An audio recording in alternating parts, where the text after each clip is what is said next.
Welcome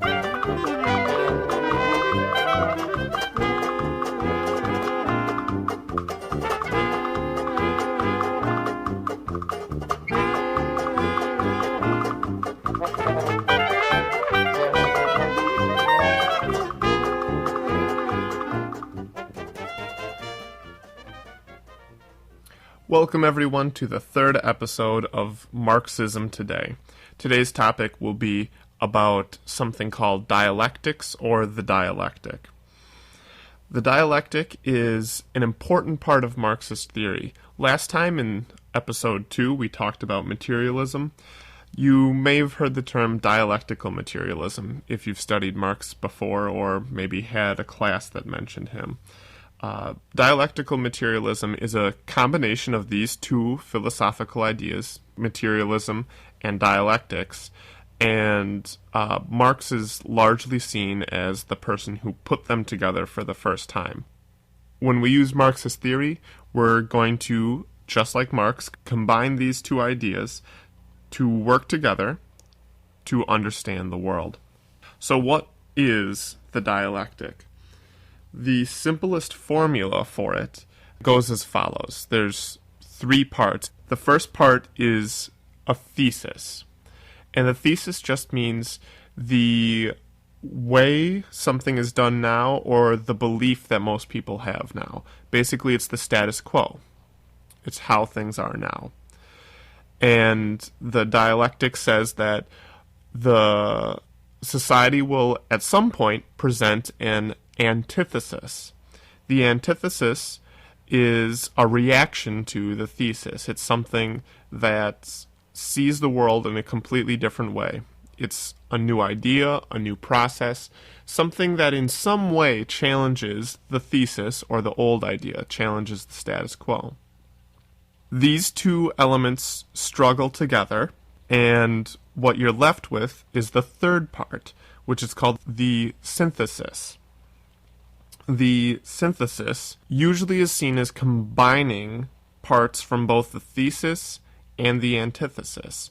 So it's not so much that the antithesis is going to immediately replace the thesis, but that the struggle between the two creates a synthesis. The trick to this is that it doesn't end there, that this model is always moving.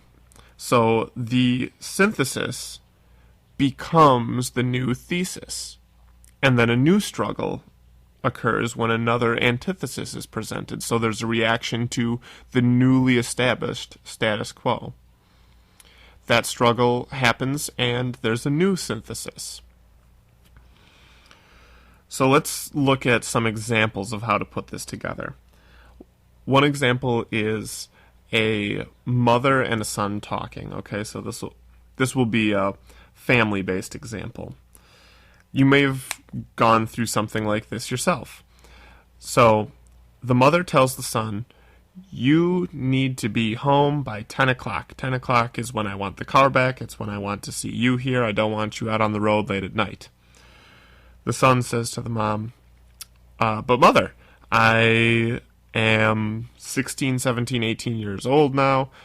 I think that I should be able to stay out till 2, 3 o'clock in the morning and be able to take the car wherever I want." And there's a struggle between the two. So the thesis is the established rule at the beginning, the bedtime or curfew, whatever it is. And the antithesis is the new proposed curfew, the new rules proposed by the son. Well, the two of them will engage in a dialogue, which could take the form of a struggle. Verbal struggle most likely, and chances are you'll end up with some sort of synthesis, some middle ground between the two.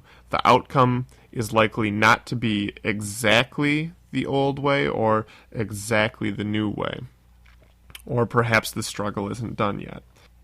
Children throughout their lives sometimes engage in this struggle over and over again, where there's an established thesis, they challenge it with wanting more responsibility and more freedom, and that's they end up with a new synthesis, and then they challenge that again, slowly gaining more and more responsibility as they grow up. That would be one example of a dialectic. I'm going to give a larger, more political example now, but I'll use something perhaps not that controversial, the American Revolution. Before the Revolution, the thesis is America is a colony ruled by the British. The antithesis is we, the American colonies, wish to be our own nation, independent of England.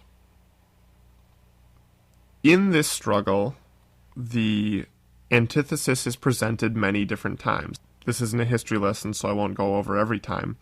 But here are a few times that the antithesis was asserted. The Boston Tea Party would be a very familiar example. So the colonialists acting in the Boston Tea Party were doing an action, that act of disobedience, that presented their case for independence. Okay, they were rebelling against the tea tax. From this struggle, from this presentation of the antithesis, there was a struggle then with the thesis and antithesis.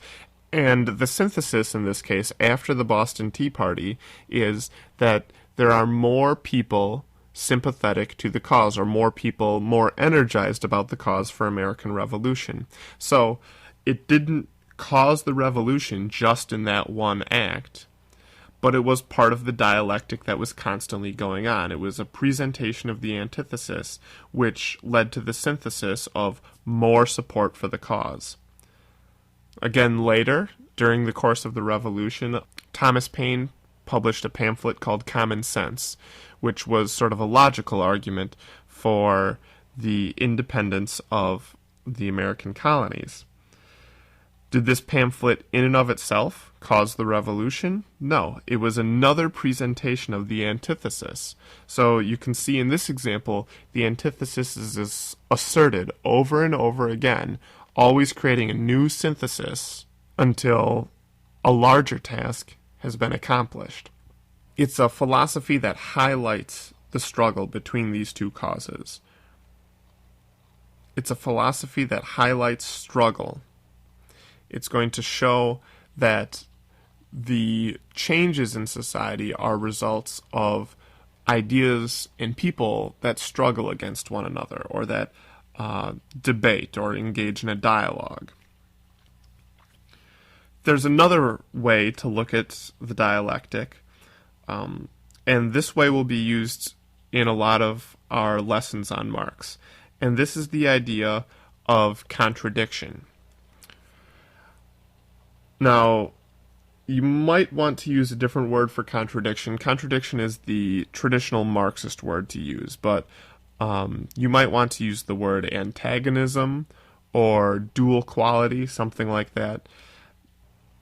Some of the ways that we'll see contradiction in our Marxist analysis will be, for example, how commodities perform two different roles, how they have an exchange value and a use value. We'll get into that later. But only one of those values can be used. If you use it for one, you can't use it for the other. That's a contradiction. Okay? And that fits nicely into the idea of the dialectic, because there will be this tension between these two ways to use it. Okay? In Marxist analysis, we'll see that in capitalism, many, many times, two opposing forces are brought together out of necessity, but they have different interests. They have different goals, and their goals are very oftentimes in conflict with one another. So a very simple example, if we look at any market, you can see a certain contradiction or antagonism between buyers and sellers. If I'm buying something, I want to find the best price. I want to find the best deal out there. So I want the prices to be really, really low and the goods to be very, very good. If I'm a seller, I want to get the most money I can for my product. So I'm going to charge as much money as I possibly can. I want prices to be very, very high. Well, that's, again, a contradiction that is embodied in market exchange. So there's always a dialectic between buyers and sellers. So I want to back up a little bit now and really look at the big ideas that we should get out of the dialectic. First, our world is matter in motion. In other words, things are always moving and always changing. There's constant struggle going on in society. There's many, many theses out there, and those are being challenged by antitheses. So this creates a world where things are changing. The world we live in is a moving, changing world. It's full of struggle. Battles are constantly being fought and won, but those battles only lead to new battles. This is the model in combination with materialism that we'll use to interpret the world. So we're looking at real things in a real world, and we're looking at how they come into conflict with one another. So how real material interests of one person conflict with the real material interests of another.